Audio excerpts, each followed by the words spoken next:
আজকে সারাদিন ভারতীয় বিদ্যাচর্চা ডক্টর নিমাই রক্ষিত স্যারের প্রতিষ্ঠানে প্রচণ্ড ব্যস্ততা গেছে। ব্যস্ততা কি নিয়ে? না, ব্যস্ততা স্টাডি মেটেরিয়াল নিয়ে।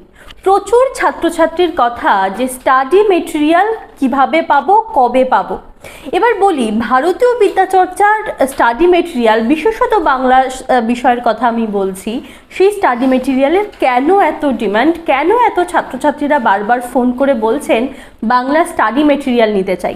একটুখানি আমি দেখাবো, পুরোটা হয়তো দেখাতে পারবো না, তবে যে কটা আমার হাতে এখন রয়েছে, কারণ এখনও রেডি হচ্ছে, যেগুলো রেডি হয়ে গেছে সেগুলো প্যাক হয়ে গেছে।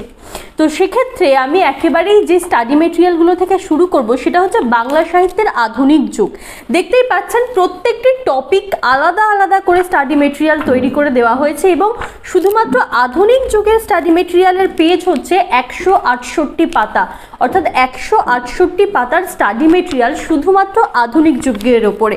এরপরে রয়েছে প্রাচীন ও মধ্যযুগ, এটিও কিন্তু প্রায় কাছাকাছি রয়েছে, প্রায় 60 থেকে 70 পাতার কাছাকাছি আধুনিক, প্রাচীন এবং মধ্যযুগের স্টাডি মেটেরিয়াল রয়েছে। সেই সঙ্গে রয়েছে ব্যাকরণ তো অবশ্যই। ব্যাকরণের স্টাডি মেটেরিয়াল এখনো পর্যন্ত আমরা যেটা দিচ্ছি সেটাও কিন্তু প্রায় 100 পাতার কাছাকাছি।